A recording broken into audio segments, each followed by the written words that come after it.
안녕하세요. 옛 이야기입니다.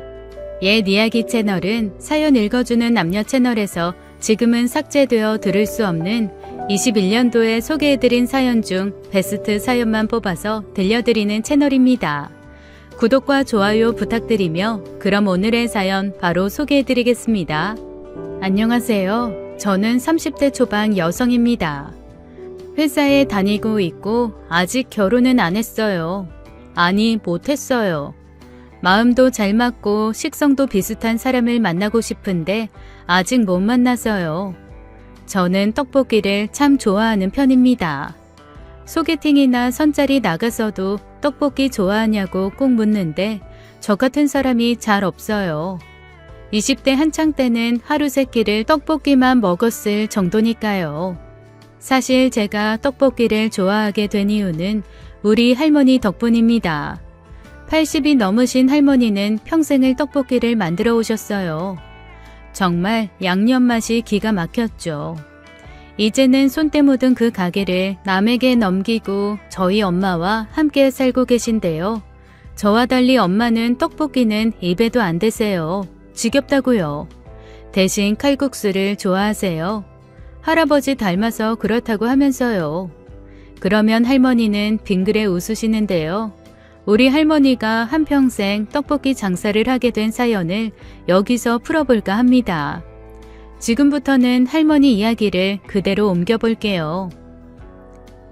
31 결혼한 지 8년 만에 저는 소박을 맞았습니다. 어린 딸들을 데리고 집을 나올 수밖에 없었어요. 남편은 안방에 낯선 여자를 들어앉혔고 돌이 지난 아들은 내주지 않았습니다. 쫓겨나더라도 아기는 내가 키우겠다 울고불고 매달려도 안 되더군요. 애들 아빠는 새 장가를 들고 싶어 저를 내친 거였습니다. 고아원에서 만난 우리는 둘 다 첫사랑이었는데 남편이 돌아가신 부모님과 연이 닿아 뜻밖의 유산을 받은 게 화근이었어요. 먹고 살만해지니 저 모르게 바람을 피고는 새 여자를 데리고 온 겁니다. 하늘이 무너질 노릇이었죠. 게다가 자식까지 빼앗기게 생겼으니 제정신이 아니었습니다. 저는 딸들을 이웃집에 맡기고 살던 집 앞에서 며칠 밤낮을 지냈어요. 물 한 모금 안 마시고 버텼지만 돌아선 남편은 매정하기 짝이 없었죠. 일주일이 지나자 이웃집 사람들도 안타까웠는지 저를 설득했어요. 경미 엄마 포기해. 바람난 남자 저렇게 돌아서면 가망 없어. 지금이야 억울하겠지만 일단 살궁리를 좀 하고 동현이 찾으러 오는 거 어때? 당장은 둘이 죽고 못 살지. 시간 지나면 사내만에 그럴 게 뻔해. 어쩌면 저 여자 애도 귀찮다고 할걸? 우리가 무슨 일 있으면 연락해줄게, 응? 남의 집을 전전하던 딸들도 제게 매달렸습니다. 엄마 이러다 죽으면 어떻게 하냐며 제 입에 억지로 먹을 것을 넣어주고 서럽게 울더군요. 안 되겠다 싶었어요. 일주일 새 꼴이 엉망이 된 딸들을 보며 이를 악물고 자리를 털고 일어났습니다. 그리고 담벼락에 매달려 죽으림을 다해 소리쳤어요. 하늘 무서운 줄 모르고 날뛴댔까? 꼭 받을 거다. 이 천불 받을 것들. 동현아, 엄마가 꼭 찾으러 올 테니까 기다려. 우리 아가 엄마가 꼭 찾으러 올게. 저는 정신을 다잡고 이웃이 차려준 밥을 억지로 입에 떠넣었습니다. 보다 못한 그 집 남편이 이렇게 말을 해요. 경미 엄마, 돈은 있어요? 집은 얻어야 할 것 아니에요. 없어요. 한 푼도.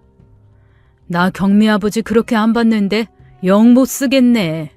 자, 여기 이 돈 가져가요. 이게 뭐예요? 한눈에 봐도 두툼한 돈봉투를 내밀어 저는 깜짝 놀랐어요. 이 돈 내가 급해서 경미 아버지한테 빌린 건데 갚을 때가 되어 이자까지 쳐서 넣은 겁니다. 어렵게 살 때는 사람이 순박하고 괜찮더니 유산 좀 받았다고 조강지처를 하루아침에 내쫓고 영상좀 못할 사람이네요. 자, 이 돈 갖고 가요. 저 사람이 돈 내놓으라고 하면 어떻게 하시게요? 아유, 당신이 사람이냐고 욕이나 한 사발 뱉어주면 되지 무슨 걱정이에요? 이걸 고맙다고 해야 할지 미안하다고 해야 할지 아무튼 저는 그 돈으로 딸들이랑 서울로 향했습니다. 돈에 맞춰 우리 셋이 발 뻗고 누울 만한 방을 구하고 리어카를 빌려 분식 장사를 시작했어요. 다른 기술은 없고 잠깐 떡볶이를 팔던 경험이 있어 무작정 뛰어든 거였죠. 그러나 장사는 쉽지 않았습니다. 음식보다 한 군데에 리어카를 두기가 쉽지 않았거든요. 자릿세라는 것도 너무 비쌌고 텃세도 심했어요. 점점 갖고 있던 돈은 다 떨어져 가고 저는 애가 탔습니다. 떡볶이 한번 제대로 끓여보지도 못하고 이리저리 옮겨 다니던 저는 어느 날 운 좋게도 넓은 도로가의 한 자리를 차지할 수 있었어요. 청록상가라는 5층 건물 앞이었습니다.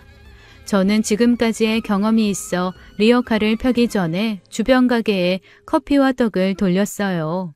상인들은 저를 힐끗 보더니 이렇게 말하더군요. 청록상가 앞에서 장사하려고?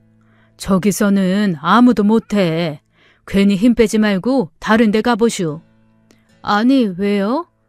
5층에 다손건설이라는 간판 보이죠? 저기 사장님이 건물주인데 성격이 보통 아니거든. 그 자리에서 장사한다고 리어카 펴봐. 펴자마자 리어카 박살날걸? 박살이 나요? 음식은 주는 거니 맛있게 잘 먹겠는데 딱하네. 저기 굴다리 아래를 좀 보든가. 거기도 가봤는데 구정물 냄새가 너무 심해서요. 쥐도 많고. 저는 지푸라기라도 잡는 심정으로 용기를 냈어요.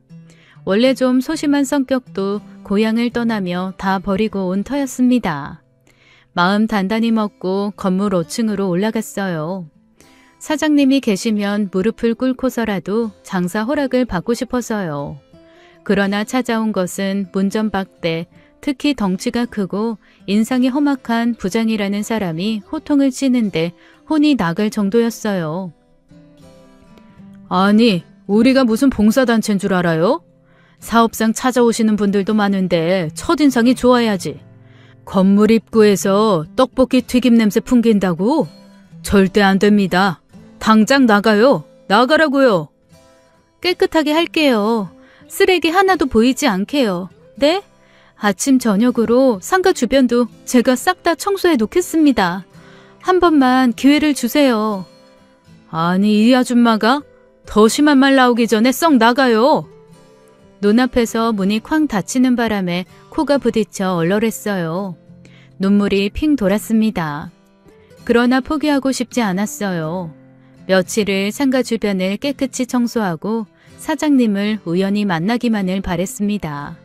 그러나 제가 만날 수 있는 사람은 제게 호통을 쳤던 부장뿐이었습니다. 진눈깨비가 내리던 날 건물 쓰레기장을 청소하고 있는데 뒤에서 저를 누가 부르더군요.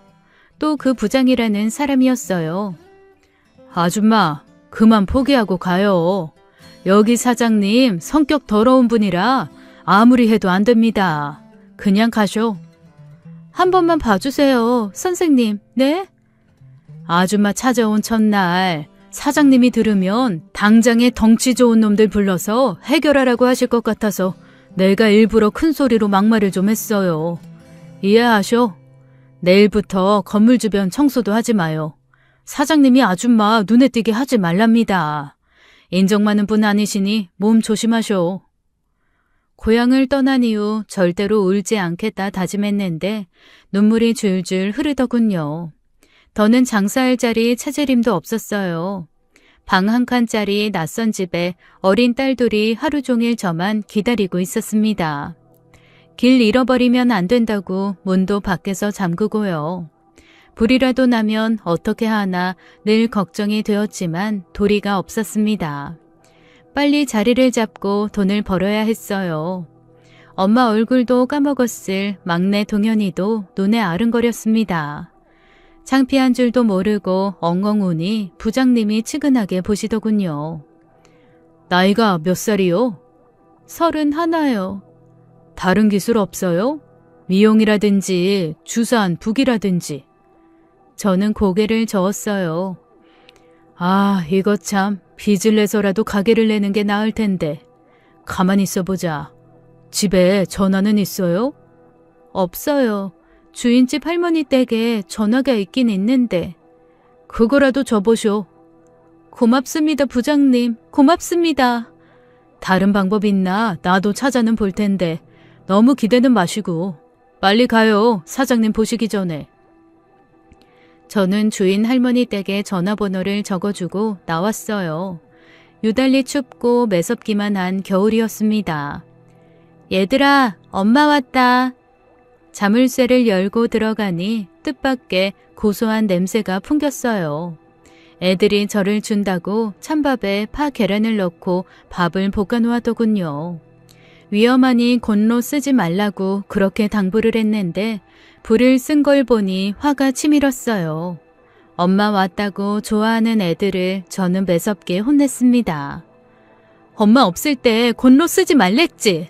불이라도 나면 어떡해. 집에 전화도 없는데 위험할 뻔했잖아.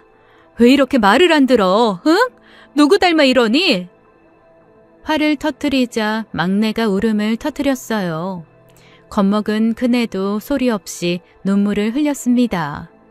막내가 서럽다는 듯 말했어요. 엄마 생일이라 선물하고 싶었다며 몰래 밥이라도 볶아서 저를 기쁘게 해주고 싶다는 거였죠. 12월 6일 그날은 제 생일이었어요. 저는 가슴이 찢어질 듯한 미안함에 아이들을 안아주며 눈물을 삼켰습니다. 큰애는 울며 막내 동현이를 찾더군요. 저는 애들에게 동생 꼭 찾아오겠다고 약속했어요. 그건 저와의 약속이기도 했습니다. 그날 밤 우리 셋은 다 식은 볶음밥을 사이좋게 나눠 먹고 잠들었어요. 그 다음날 주인 할머니가 전화가 왔다며 저를 부르셨습니다. 웬 남자인데 혹시 서방 아닌가? 네? 심장이 철렁 내려앉았어요. 사실 남편은 이 집 전화번호를 알 리가 없었습니다.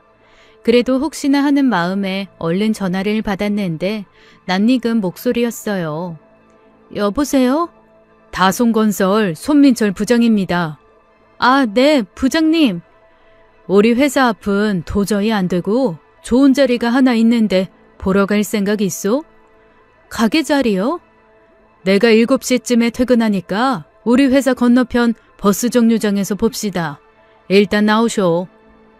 이미 전화는 끊겼고 더 대꾸할 수도 없었어요. 저녁이 되었고 그날따라 애들은 저를 따라가고 싶다고 고집을 부리더군요. 어쩔 수 없이 딸들을 데리고 나갔어요. 아이들과 나온 저를 보고 부장님은 조금 놀라는 눈치였어요. 애들도 우락부락하게 생긴 부장님이 무서웠는지 제 뒤로 숨더군요. 딸들이에요? 네, 오늘따라 집에 둘만 있기 무섭다고 따라오겠다고 해서요. 죄송합니다. 따라와요. 우리는 복잡한 종로 거리를 걷기 시작했습니다. 걸음이 빠른 부장님을 따라가는 게 힘에 부쳤지만 놓치지 않기 위해 저는 애들 손을 부지런히 잡아 끌었어요. 그런데 부장님은 중국집으로 들어가는 거였어요. 문 밖에 가만히 서 있는데 그분이 나와 말하더군요. 배고프니 밥부터 먹고 하자는 겁니다. 저는 식은땀이 흘렀어요.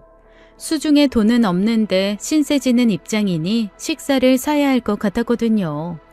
얼핏 보니 자장면 한 그릇도 꽤 비싼 곳이었어요.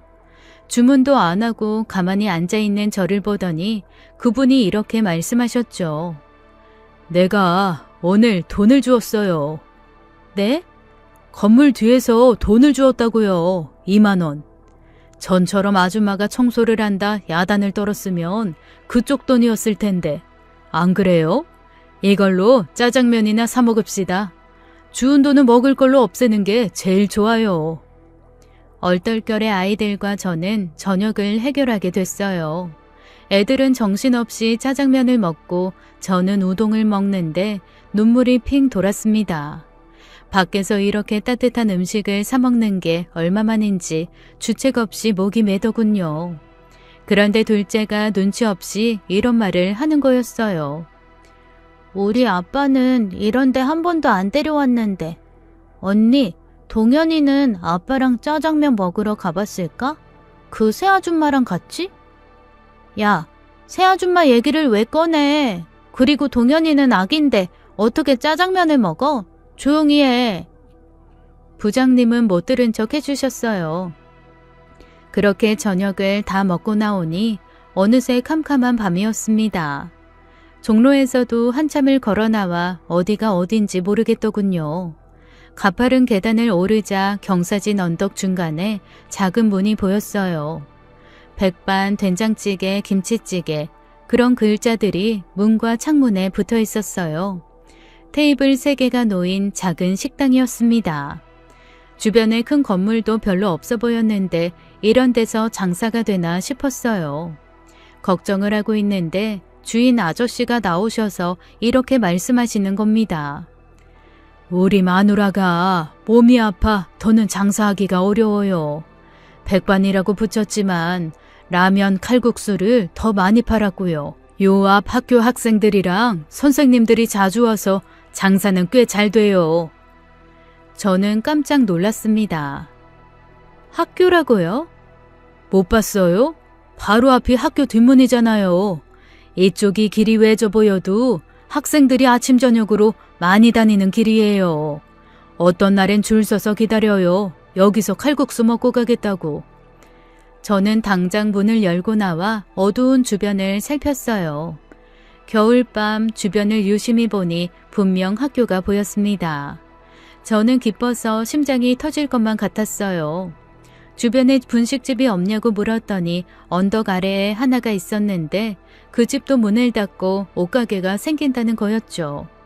여기는 분식집이 더 잘 맞고 열심히만 하면 먹고 살 걱정은 없을 거라고 아저씨가 담담히 말하더군요. 당장 아내 치료가 급해서 빨리 팔고 나갔으면 한다고 돈도 최대한 낮게 부르는 거라면서 액수를 말하는데 가슴이 철렁 내려앉았습니다. 꼭 잡고 싶은 가게였는데 낮게 부른 가격도 제게는 만만치 않았거든요. 그래도 포기할 수 없는 기회라는 생각에 모레 찾아와 계약하겠다고 다른 사람한테 팔지 말아달라고 청하니 부장님이 이렇게 말을 했어요. 걱정 마쇼. 그쪽 딱한 사정 내가 다 말해서 다른 사람한텐 안 팔 겁니다. 주인 아저씨도 기다리겠다고 해주셨어요. 너무 기적 같은 일에 반쯤은 정신이 나가 가게를 나오는데 부장님이 대뜸 묻더군요. 어떻게 돈은 맞출 수 있겠어요? 맞춰봐야죠. 어떻게든 잡고 싶어요, 이 자리. 근데 여긴 어떻게 하셨어요? 뭐 그건 자세히 알 것 없고 이제 찢어집시다. 다음날 고향 사람들, 친척들에게 사정사정해서 저는 간신히 계약금을 마련할 수 있었어요. 가게에는 작은 방이 한 칸 있어서 아이들과 함께 있으면서 장사를 할 수 있었습니다. 너무 좋아 자면서도 웃음이 나왔어요. 그런데 부장님은 제가 계약했다는 걸 아는지 모르는지 그 이후 통 볼 수가 없었습니다. 곧 계약이 다가와 저는 또박이 분식이라는 간판을 내걸고 장사를 시작했어요. 즉석 떡볶이도 팔고 카레에 짜장을 넣은 개성 있는 떡볶이도 만들었습니다. 학교는 생각보다 더 규모가 컸어요.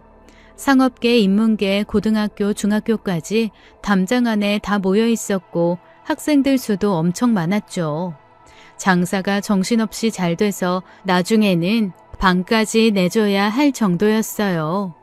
교자상을 2개 이어놓고 학생들을 받았죠. 젊은 선생님들도 가끔 와서 즉석 떡볶이를 드시곤 했어요. 장사가 잘 되니 신바람이 났습니다. 돈 모이는 재미에 힘들 줄도 몰랐어요. 생각보다 빚도 금방 갚을 수 있을 것 같았습니다. 그렇게 첫 여름방학을 맞이했고 저는 그 부장님을 만나기 위해 청록상가를 찾아갔어요. 혹시라도 사장님이 계시면 어떻게 하나 회사 문 앞에서 망설이고 있는데 갑자기 문이 벌컥 열리면서 부장님이 뛰어나왔습니다. 그리고 재떨이가 문 밖까지 굴러나왔어요. 놀란 저는 벽에 딱 붙어버렸고 안에서는 이런 소리가 들렸습니다. 일 이따위로 할 거야? 이럴 거면 때려치워. 부장이고 나발이고 당장 사직서 내라고. 너한테 주는데 피 같은 월급이 아깝다. 당장 때려쳐. 황급히 계단으로 내려가는 부장님을 저도 쫓아갔습니다. 부장님, 여긴 왜 왔어요? 피나요, 이마에. 혹시 재떨이에 맞은 거예요? 됐습니다. 가보세요. 저는 얼른 가방에서 손수건을 꺼내 부장님의 이마에 갖다 대었어요. 병원에 가자고 했는데 그분은 한사코 안 가겠다는 거였습니다. 일단 제 손수건을 상처 부위에 대놓고 약국에 가서 소독약이랑 지혈제, 붕대 같은 걸 사왔어요. 그리고 돌아와 보니 그분은 안 계셨어요. 급히 상가를 나와 주변을 둘러보았습니다. 부장님은 전처럼 빠른 걸음으로 횡단보도를 건너고 있더군요. 그리고는 누구를 향해 손을 흔드는 겁니다. 반대편에는 앳돼 보이는 젊은 아가씨가 서 있었어요. 아주 곱고 예뻤어요. 그 아가씨는 부장님의 이마에 난 상처를 보더니 울상을 짓더군요. 저는 조용히 돌아서서 그곳을 벗어났습니다. 며칠 후 저녁 주방에서 오이 소박이를 담그고 있는데 밖에서 인기척이 들렸어요. 저는 깜짝 놀랐습니다. 어서 오세요, 부장님.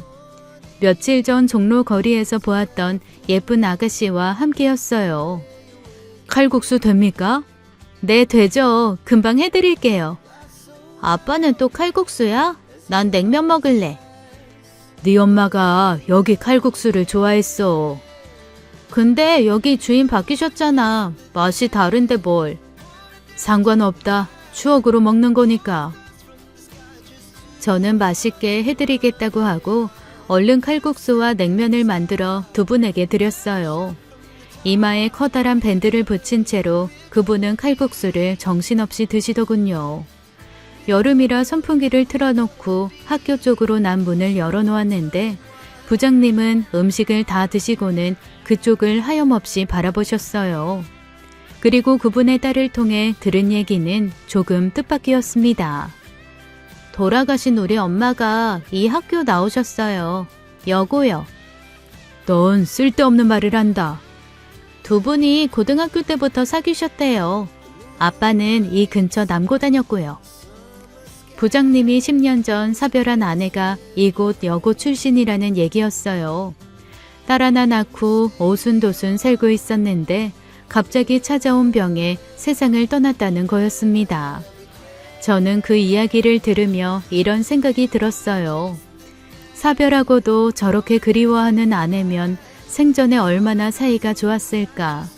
저도 남편과 고등학교 때 만나 결혼하고 아이까지 낳았지만 결과는 너무 달랐어요.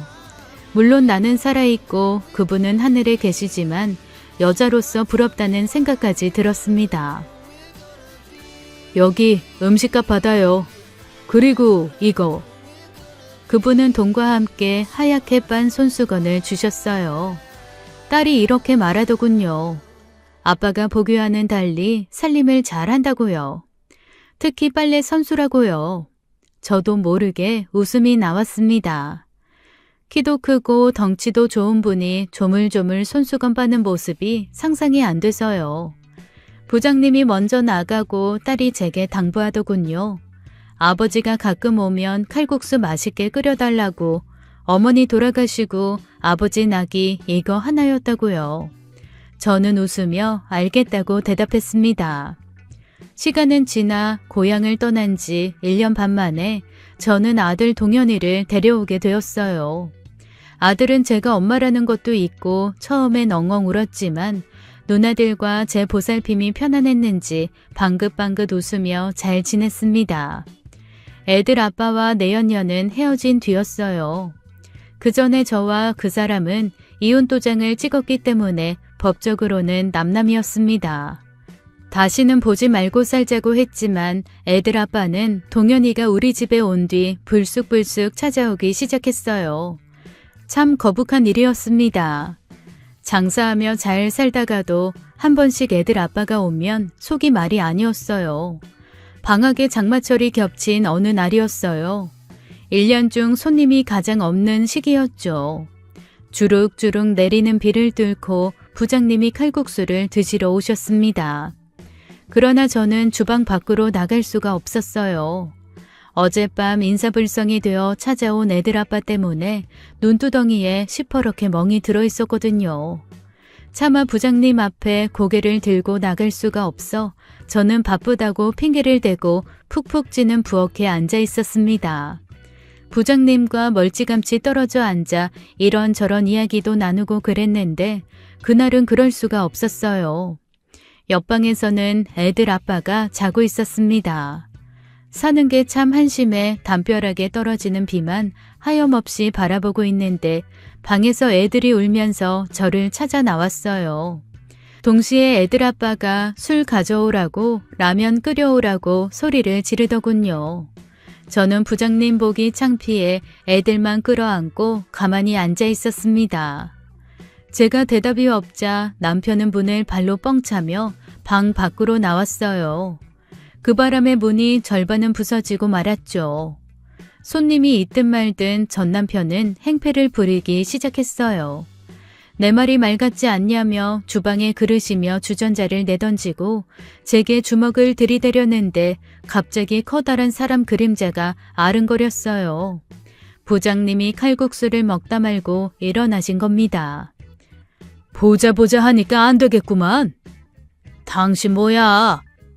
힘들게 사는 사람 괴롭혀서 얻을 게 뭐가 있다고 이래? 사내 놈이 할 짓이 없어 이게 뭐하는 짓이야? 굼벵이도 구르는 재주가 있다더니 야, 애들 보기 부끄럽지도 않냐? 벌써 딴 놈이랑 살림 차렸어? 그래, 앞으로 차릴 거다. 불만 있어? 애들 보기 부끄러운 건 당신 아니야? 어디 함부로 주먹을 휘둘러? 이 사람 이제 내 여자니까 주먹 쓰고 싶으면 나한테 와. 애들 아빠는 약이 바짝 오른 것 같았지만 부장님에게 함부로 덤비지는 못했어요. 키나 덩치면에서 도무지 상대가 안 되는 상대였습니다. 전 남편은 1년 넘게 술만 먹고 살았는지 삐쩍 말라 있었고 술도 깨지 않은 것 같았어요. 분하지만 어쩔 수 없다는 듯 도망가려는 남편을 잡고 부장님은 쐐기를 박았습니다. 형씨, 잘 들어. 내가 저분이랑 살림을 차리든 말든 당신 상관할 바 아니야. 안 그래? 그렇죠. 그리고 한 번만 더 여기 와서 행패 부리는 거 내 눈에 띄면 알아서 하쇼. 내가 여자 때리는 놈들 보면 눈이 뒤집히는 버릇이 있거든. 알아들었소? 알겠습니다, 선생님. 근데 이 손 좀 놔주시면 안 될까요? 부러질 것 같이 아프거든요. 놔줄 테니 다신 여기 오지 마쇼. 남편은 소리 한번 못 지르고 식당을 뛰쳐나갔어요. 애들과 저는 이게 무슨 일인가 싶어 말 한마디 못하고 부장님을 바라보고만 있었습니다. 그분은 조용히 식당을 나가셨어요. 딸들이 뛰어나가 부장님을 찾았지만 이미 그분은 사라진 뒤였습니다. 그 뒤 남편은 거짓말같이 발길을 끊었어요. 부장님도 한동안 보이지 않았습니다. 밤이 되면 간혹 그분이 생각났어요. 처음 문전박대 당한 일부터 종로에서 애들이랑 중국 음식 먹던 일, 가게를 얻게 해주시고 전 남편을 혼쭐 내준 일까지. 생전 그런 적이 없었는데 부장님과 나는 어떤 인연인가 골똘히 생각해보게 되었습니다. 그리고 제가 그분을 그리워하고 있다는 것을 깨달았어요. 미치고 팔짝 뛸 노릇이었죠. 잘못은 아니지만 어쩐지 해선 안 될 생각을 하는 것 같았거든요. 그럴수록 더 열심히 장사를 하고 애들을 돌봤습니다. 시간은 화살같이 흘러 연말이 되었어요. 길어진 밤에 저는 뜨개질을 하기 시작했습니다. 원래는 아이들 것을 짤막하게 하나씩 떠주려고 했는데 저도 모르게 길고 길게 뜨고 있더군요. 그날은 금요일이었고 저녁 10시가 넘은 시간이었어요. 애들은 방에서 곤히 자고 있고 라디오에서는 유행가가 흘러나오는데 누가 문을 두드리는 소리가 들렸습니다. 참 희한하게도 무섭기보다는 가슴이 떨려왔어요. 누군지 알 것 같았거든요. 접니다. 주무세요? 부장님이었어요. 거의 반년 만에 들어보는 목소리였어요. 저는 조용히 문을 열어드렸습니다. 칼국수 드시고 싶어서 오셨어요? 네. 저는 부엌에 들어가 멸치 국물을 다시 데우기 시작했어요. 가스불을 켜는 손이 떨렸습니다. 칼국수는 오래 걸릴 것도 없었어요. 부장님이 언제 오실지 몰라 늘 재료를 남겨놓고 있었거든요. 그분은 저와 눈도 마주치지 못하고 칼국수만 열심히 드셨어요. 저는 건너편 테이블에 앉아 뜨개질을 하는 척하며 물었습니다. 그동안 왜 안 오셨어요? 바빠서요. 이제는 바쁜 일이 끝나셨어요? 그렇죠 뭐. 저 회사 관뒀습니다. 네? 그렇게 됐어요. 네. 고향에 내려가서 살려고요. 서울 떠나시는 거예요? 그래야죠. 딸도 시집 갔고 저 혼자 여기서 뭐합니까? 농사 짓고 산이나 다니면서 살려고요. 저는 무슨 말을 해야 할지 몰랐어요. 부장님이 서울을 떠난다는 얘기에 서운함이 밀려왔습니다. 저는 서둘러 목도리의 끝단에 매듭을 지었어요. 애들 주려고 시작한 건데 이상하게 길고 크게 만들어졌다고 이제 보니 부장님 드리려고 이렇게 한 것 같다며 부장님의 목에 목도리를 둘러드렸습니다. 가만히 있으면 화난 것처럼 보이는 부장님의 얼굴에 보일 듯 말 듯한 미소가 번졌어요. 그리고 이런 말을 하시더군요. 그때 미안합니다. 주제넘게 끼어들어서. 미안하긴요. 그때 이후로 애들 아빠 여기 얼씬도 안 해요. 저는 고마운데요. 되는 대로 짓거려 놓고 겸연 적어서 통 발이 안 떨어졌어요. 그래서 예, 사람 인연이 신기합니다. 한 번도 본 적 없던 사람을 만나서 이런저런 일을 겪고 정이 들고. 그렇죠. 제가 사는 곳에 애들 데리고 한번 놀러 오세요. 그럴게요. 부장님이 막 일어서려는데 저도 모르게 눈물이 흐르기 시작했어요. 너무 당황스러워 저는 고개를 돌렸습니다. 왜 우세요? 그러게요. 눈물이 나네요. 그동안 신세진 게 너무 많아서 그런가? 부장님도 어쩔 줄 몰라 하더군요. 그런데 무슨 용기인지 속마음이 줄줄 나오는 겁니다. 영영 발길을 끊으시는 건 아닌가 그동안 걱정이 되어 잠을 못 이뤘다고 그래서 이 뜨개질도 시작한 거라고 꼭 누가 시킨 것처럼 말이 쏟아져 나왔어요. 너무 창피해서 부엌으로 가려는데 그분이 제 손을 조심스럽게 잡으셨어요. 그리고는 말을 더듬으시며 이런 얘기를 꺼내셨습니다. 전 남편과 그 소동이 벌어진 이후 집까지 어떻게 갔는지 모르겠다고요. 살림을 차리느니 마느니 하는 순간부터 심장이 터질 것 같았다고요. 그 뒤 다시 오고 싶었는데 발길이 안 떨어졌다며 제가 그분 마음에 있는 것 같다는 이야기였습니다. 그러면서 그분도 우셨어요. 보기와 달리 눈물이 많다면서요. 우리는 손 하나 어색하게 잡고는 등을 돌리고 서서 눈물을 훔쳤습니다. 부장님이 가신 후 저는 뜬 눈으로 밤을 보냈어요. 어린 것들 보며 이제는 찾아오지 않는 전 남편 생각해보며 어떻게 해야 하나 고민이 되었죠. 어색한 고백 후 부장님은 다시 찾아오는 일 없이 고향으로 내려가셨고 말 대신 우리 분식집에 양배추며 농산물을 잔뜩 올려보내줬습니다. 가끔 한 달에 한두 번씩 찾아와 제가 만든 음식을 드시고 가셨어요. 그렇게 1년이 지나 저희는 13살의 나이 차이를 극복하고 정식으로 결혼식을 올렸습니다. 누구보다 그분의 딸이 적극적으로 우리 결혼을 찬성하고 지지해줬어요. 고마운 일이었습니다. 홀로 고향에서 농사를 짓던 남편은 제가 있는 곳으로 왔어요. 분식집 근처에 2층 양옥집을 얻어 애들 방 한 칸씩 주고 저는 남편과 함께 분식집을 운영했습니다. 주말이나 한가한 방학 때는 남편의 고향에 내려가 함께 농사를 지었어요. 어느새 분식집은 입소문이 나서 멀리 있는 사람들까지 찾아오는 곳이 되었죠. 예약 번호를 나눠줘야 할 정도로 인기가 많아졌어요. 좁은 거야 여전했지만 가게를 옮길 생각은 하지 않았습니다. 우리 애들은 떡볶이가 지겨운지 아무도 가게를 이어가겠다고 하지 않아서 남편이 아는 성실하고 근면한 분에게 넘겼어요. 딸들은 떡볶이 양념 냄새만 맡아도 지겹다고 야단인데 손주 녀석들은 여전히 제 떡볶이가 그립다고 하네요. 저도 그립습니다. 남편과 함께 열심히 떡볶이를 만들어 팔던 그때가요.